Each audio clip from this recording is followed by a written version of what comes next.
Oui, bonjour à tous. Et ce soir ou ce matin, suivant quand vous écoutez cette vidéo, on va parler de la saison 2000-2001 de Bordeaux, du club de foot de Bordeaux. Donc voilà, donc c'est Pierre Parsa qui a bien étudié cette saison et qui va nous présenter cette saison. Donc vous voyez le plan de l'émission. Voilà, Pierre, si tu veux faire une petite introduction. Eh bien, bonjour à toutes et à tous. En guise d'introduction, je pense qu'on peut évoquer brièvement la saison précédente pour savoir à quel niveau Bordeaux entame cette nouvelle saison. Donc, Bordeaux a terminé la saison 99-2000 à la quatrième place, aux portes des barrages de la Ligue des Champions. Jusqu'à la 33e journée, le club était troisième et suite à deux mauvais résultats contre Lens à domicile, une défaite 2-1 et un match nul à Bastia un partout, alors que Bordeaux avait ouvert le score. Donc, en raison de ce seul point pris en deux matchs, Bordeaux a laissé échapper la troisième place et se retrouve donc quatrième du championnat 99-2000, qualifié pour la Coupe de l'UEFA, et surtout se retrouve face à une fin de cycle, puisque quatre joueurs majeurs vont quitter le club.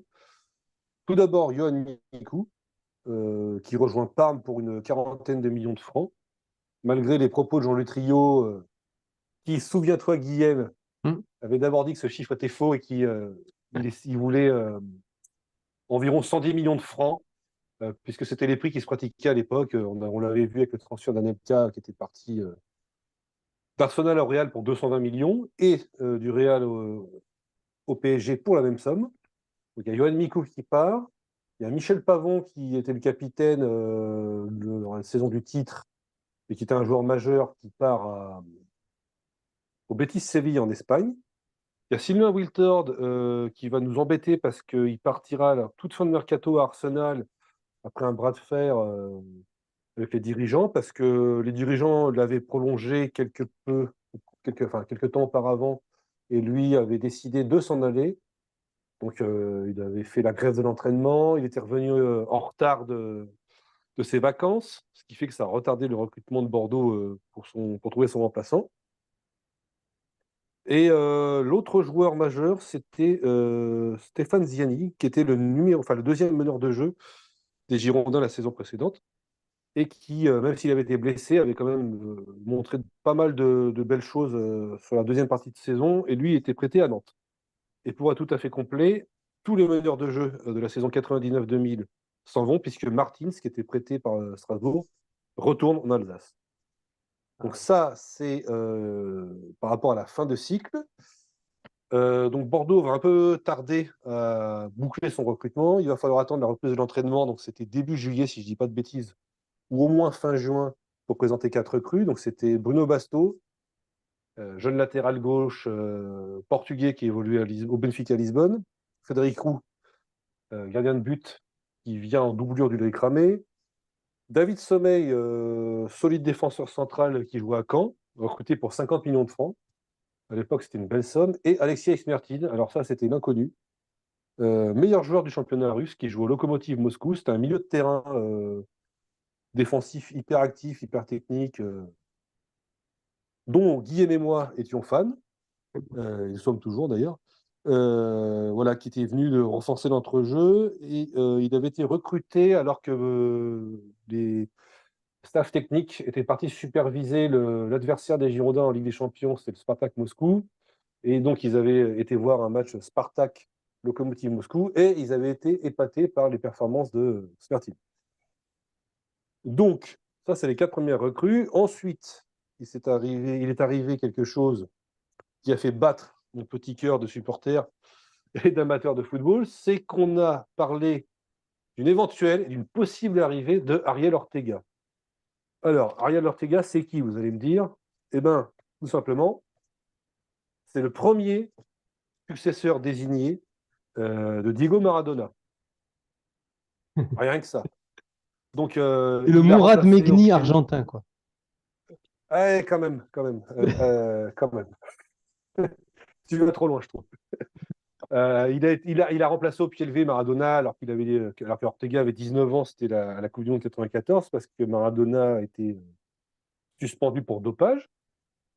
Donc en 2000, Ortega, c'est 4 titres de champion d'Argentine, une Copa Libertadores, donc c'est l'équivalent de la Ligue des Champions, mais au niveau sud-américain, 2 participations aux Coupes du Monde 94 et 98, une médaille d'argent aux Jeux Olympiques 96 et des Jeux panaméricains en 95.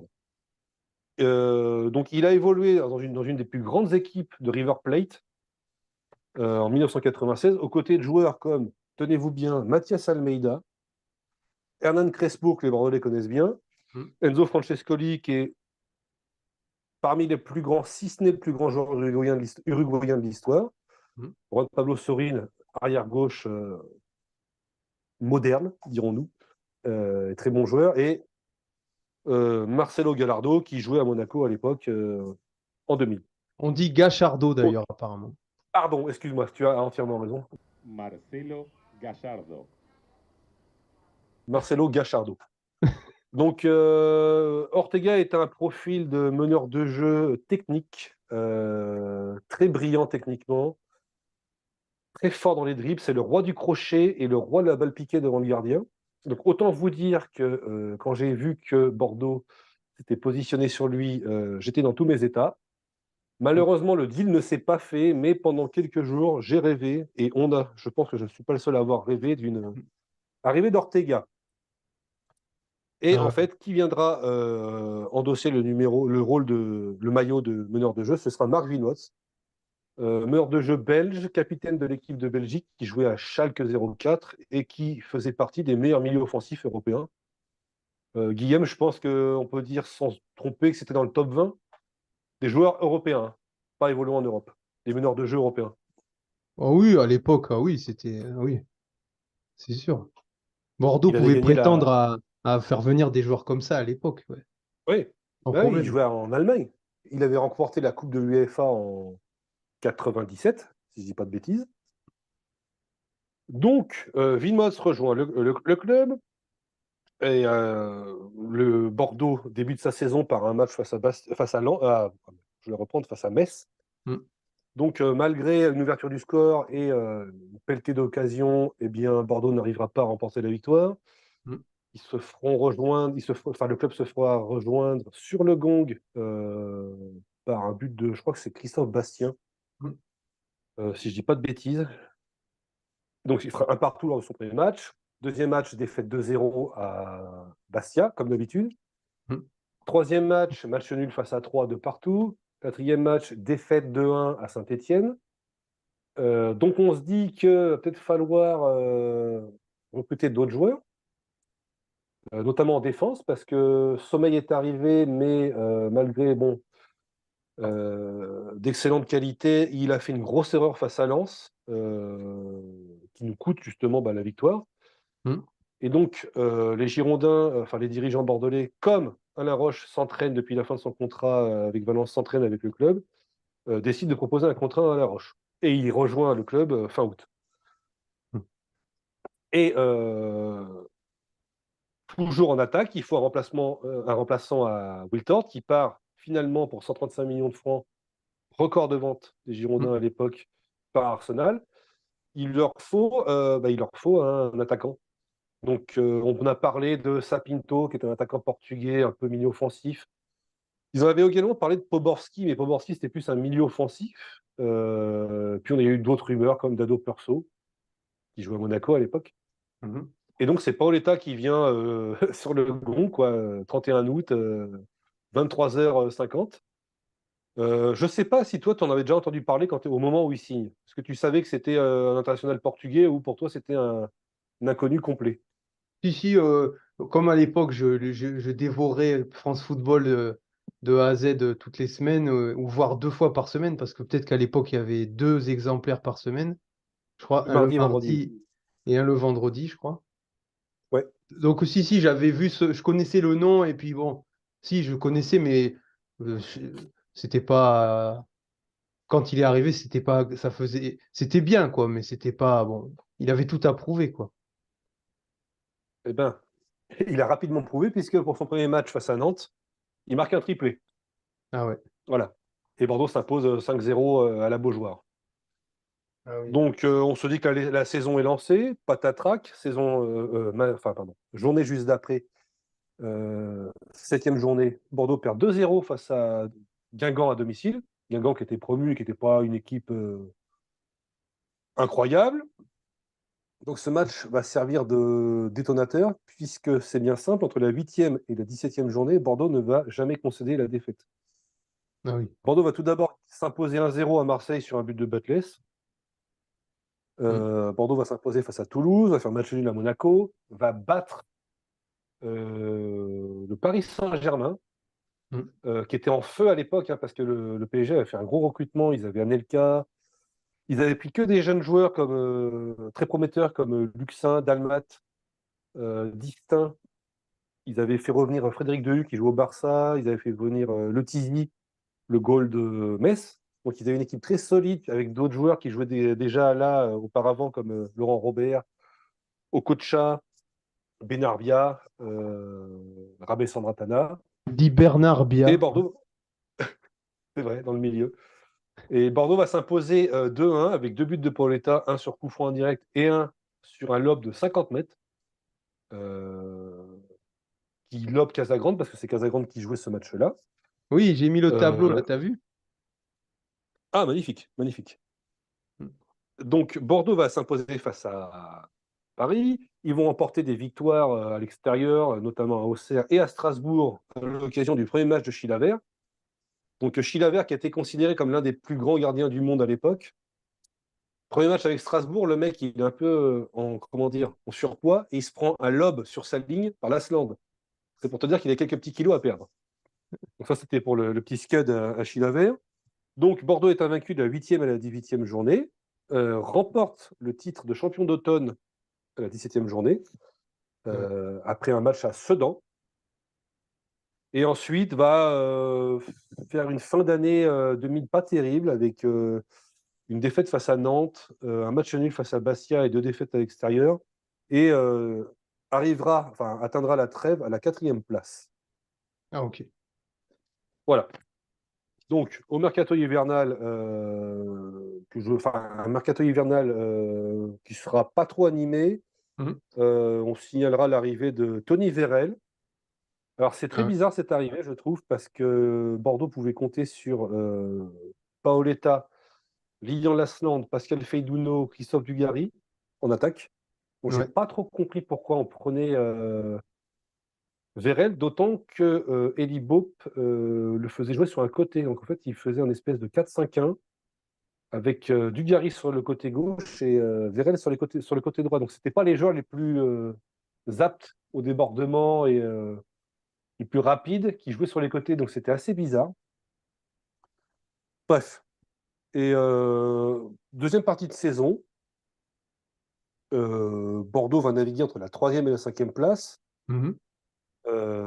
Ah tiens, d'ailleurs, petit détail intéressant, si tu regardes le classement à la fin des matchs allés, est-ce que tu es capable de me donner au moins, allez, deux équipes qui fait partie du top 5? Sedan Oh, oh, et ouais, Sedan et Guingamp, oui. Tu c'est as ça? aussi Lille. Ah Oui, c'est Lille. ça. T'as aussi Lille et Bastia. Ah ouais, ouais. Donc, un top 5 complètement inattendu, en fait. Révolutionnaire. Ah C'est ça. Bon, ça ne durera pas longtemps, hein, je vous rassure. Donc, Bordeaux navigue entre la 3e et la 5e place. Bat quand même Marseille 3-0 à domicile. C'est toujours important de le rappeler, avec deux buts de Batles. ouais. Bat le PSG. Subit une défaite à Lyon. Mm. N'arrive pas à gagner à Lille à la 30e journée, alors que c'était un match très important pour et la Ligue des Champions, voire le titre. Mm.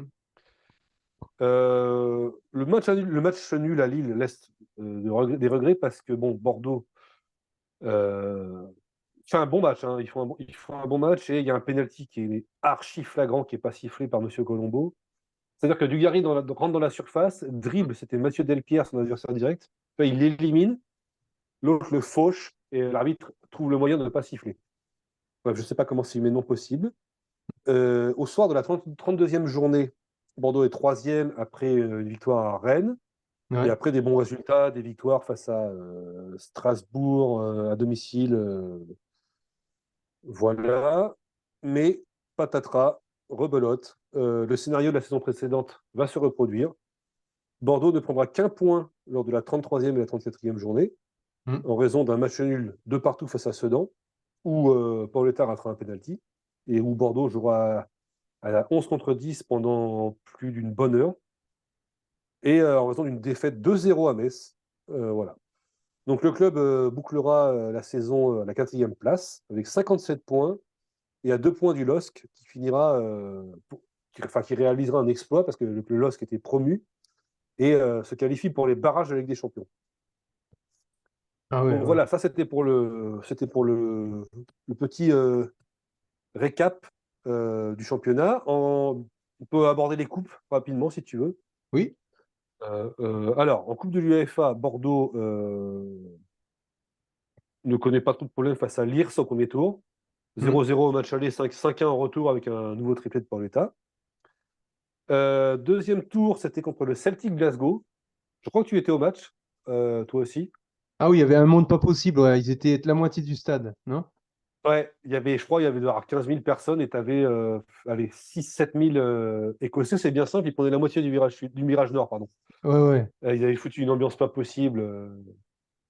Donc on fait un partout à domicile et là-bas, on s'impose malgré l'ouverture du score de Borafik. L'Asland égalise et nous qualifie d'une espèce de reprise de volée à la Van Basten, qui était extraordinaire. Au bout des Qualification in prolongations, extremis. c'est ça, c'est ça. Ensuite, on affronte le Werder, donc pareil, pas de souci. On leur met 4-1 à domicile avec 2 buts de Wilmots et Ah, 0-0 là-bas. c'est une autre époque, hein. Ouais. Et ouais, enfin, à notre époque, elle va vite se finir, je te rassure. Huitième de finale, bon, bah, on tombe contre le Rayo Vallecano, club de Madrid. On se dit, bon, vu ce qu'on a fait précédemment, ça devrait passer. Pas du tout. Même si on ouvre le score à la première minute par l'Asland au match aller, on en prend 4 là-bas, donc ce qui fait qu'on perd le match aller 4-1. Au match retour, on croit en un exploit. On se dit, bon, on va le faire, on va faire comme Bordeaux-Milan en 96.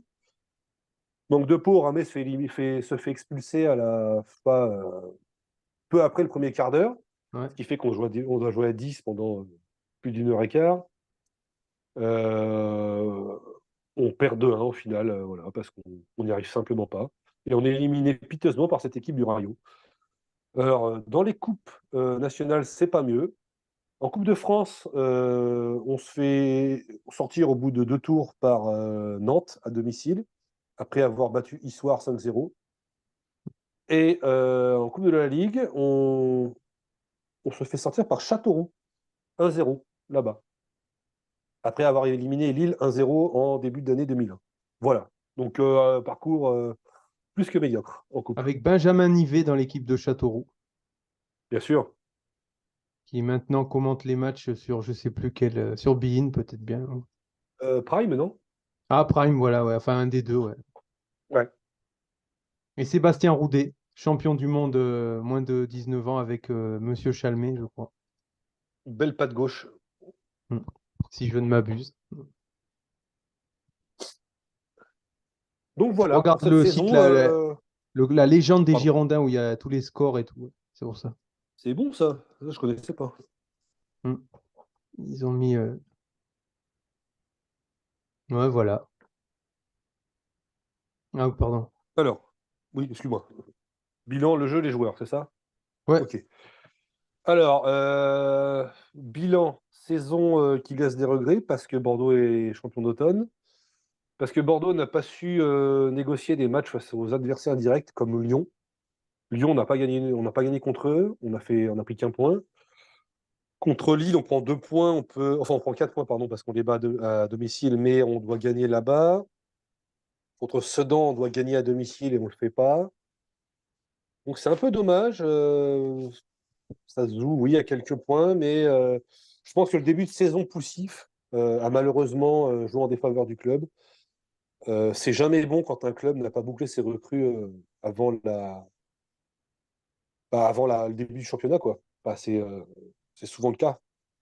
Donc, Paoletta nous a fait du bien parce il a marqué 20 buts pour sa première saison. Et ça a été Mm. un peu l'arbre qui cachait la forêt au niveau du jeu parce qu'on avait un jeu un peu moins mobile que parmi les saisons précédentes, même si on avait des latéraux qui débordaient, comme Bonicel qui finit meilleur passeur du club avec 9 passes décisives. Pour un latéral gauche, c'était quand même pas mal du tout. On a un joueur comme Lilian Lasland qui fait une saison décevante, qui marque 4 buts en championnat. Je crois qu'il avait des soucis personnels et d'ailleurs, il quittera Bordeaux à l'issue de la saison. On a Et allez aussi le où? problème, Je me rappelle plus. il est Sunderland Ah oui, en c'est vrai. Angleterre. Non.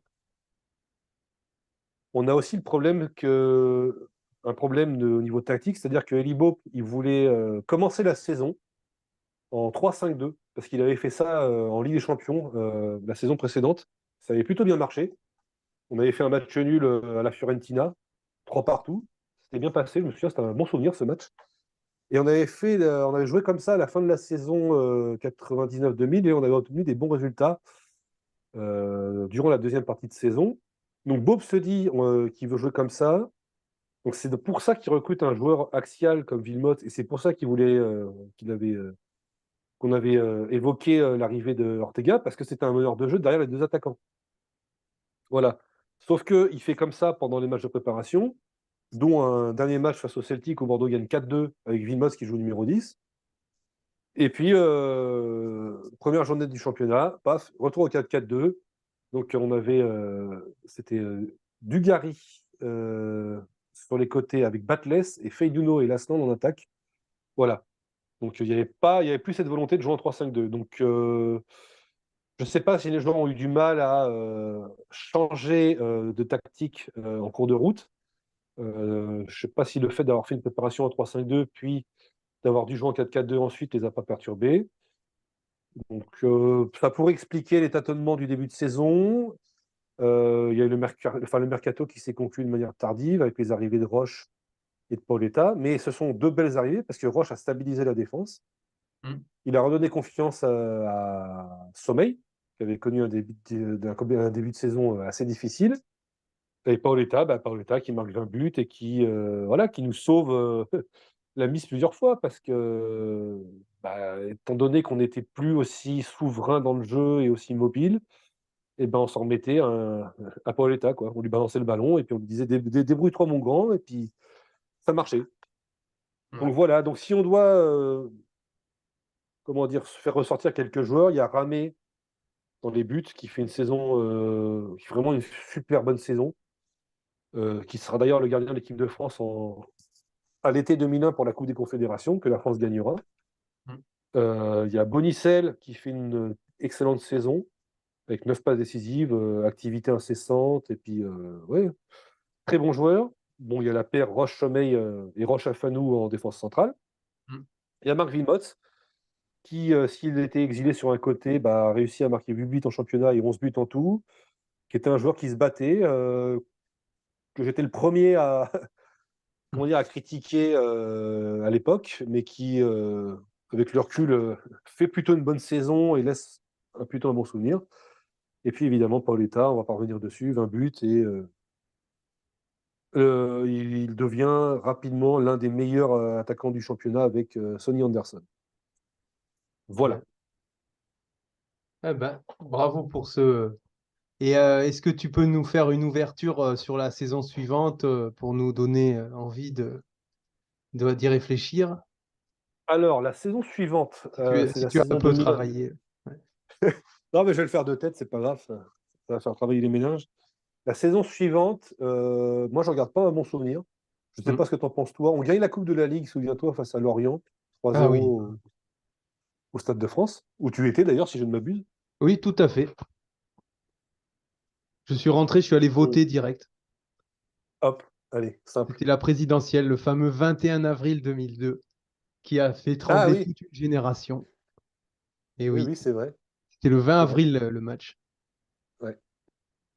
Donc, cette saison-là, on a Vilmots qui s'en va à l'intersaison, Vilmots. Mm.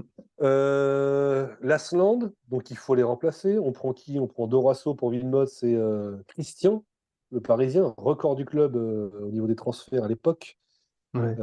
qui a été un fiasco total, qui a marqué 2 buts et qui est vite reparti. Je crois qu'il est parti en Turquie à Galatasaray avant de repartir au Brésil. Euh, on a Bonicel qui est blessé souvent, ce qui fait qu'on se retrouve avec Bruno Basto. On a des joueurs qui ne s'adaptent pas, comme Paulo Miranda. Mm. On a un recrutement au mercato d'hiver où on prend Kamel Meriem, qui est un jeune espoir, qui est assez prometteur, mais bon, un peu fragile. Et on prend aussi un joueur, alors ça, j'ai jamais compris pour ce qu'il était venu faire là, Ixel Osmanowski, attaquant suédois qui joue à Bari en Italie, qui est venu, on ne sait pas pourquoi. Donc cette saison, oui, c'est un peu la. C'est un peu, oui, c'est une saison décevante parce que Bordeaux finira 6e malgré la Coupe de la Ligue. Donc rien à voir avec la saison 2000-2001 qui, certes, était frustrante et décevante au niveau des attentes qu'on aurait pu avoir, mais qui restait une belle saison malgré tout. Oui. Ah, ok, bah merci Pierre. Bah voilà, on a fait le tour, hein, je pense. Moi, bon, je sais pas si tu as des choses à rajouter. Non, j'avais des questions à te poser. Te souviens-tu de ces matchs de cette saison par exemple, le Bordeaux-Marseille sous la pluie où on gagne 3-0. Le match à Paris où Eli Boep fait une boîte. Tu te rappelles de ça? Ah putain, non, je me rappelle plus. Ah, les En fait, mauvaises il y mémoires. avait. Ça nous est marré le terme de boîte, c'est qu'à l'époque, à Paris, il y avait Laurent Robert qui était en feu, Mm. qui marquait dans toutes les positions, hein, et qui avait marqué, je ne sais plus combien de buts précédemment, parce que Paris avait joué contre Rosenborg, un club norvégien en Ligue des Champions, et avait gagné 7-2. Et c'était le match avant de jouer Bordeaux. Et donc, Eli Bob voit ça, il se dit ça va pas être compliqué. Et qu'est-ce qu'il fait? Plutôt que de mettre un latéral droit et un milieu offensif, il met 2 latéraux droits sur le côté droit. Donc, il met Aigrenet et Djemali. Ce qui fait qu'ils ont muselé Laurent Robert, en fait, qui n'aura pas existé pendant le match. Et est-ce que c'est pas ce match-là où Paoletta intercepte la balle au milieu du terrain C'est et celui-là. réussit à marquer, ouais. À l'OB, ouais, c'est ça. Ouais. Je crois, hein, c'est ça, c'est un but comme ça. La défense Ouais, centrale de Paris se fait avoir et je sais plus, je crois que c'est ça. Frédéric il y a une Dehu, non? mauvaise. Ouais. Oui, c'est ça, il y a une mauvaise relance. Et il y a une mauvaise relance et Pauletta intercepte et met une patate de 50 mètres dans le but. Et c'est ce match-là aussi où Dugarry commence à en avoir ras-le-bol de jouer en France. Parce qu'il est déjà sifflé sur tous les stades. Et en plus, il est à un traitement de faveur de la part des arbitres. C'est-à-dire qu'il a la lutte à la tête avec, je crois que c'est Talal El Karkouri. Il lève le bras, El Karkouri se tient la tête et il prend un rouge. Voilà. Donc Bordeaux avait gagné ce match à Paris en jouant à 10 pendant une demi-heure, je crois. C'était pas rien. T'avais Mais pas fait un déplacement à Toulouse ou un truc comme ça c'était cette saison-là, oui, sur un attends, partout. Toulouse. Je regarde Toulouse-Bordeaux 1-1. Ouais, j'ai vraiment là, il faudrait que je regarde mes papiers, mais j'ai zappé. Mais si, on est allé à Toulouse, mais je sais plus quelle saison. Il me Ouais, semble que peut-être c'est bien cette celle-là. saison. On nous avait Bah, dit qu'entre le Capitole et le Stadium, ce serait chaud. Tu te souviens de ça? et Marseille, non, c'est pas cette saison que j'y suis allé parce qu'on n'avait pas gagné, on avait fait match nul, je Vous crois, aviez perdu. Vous aviez perdu. quand j'y suis allé. Ouais. 2-1. Ah ouais. 2002. 2002, ouais.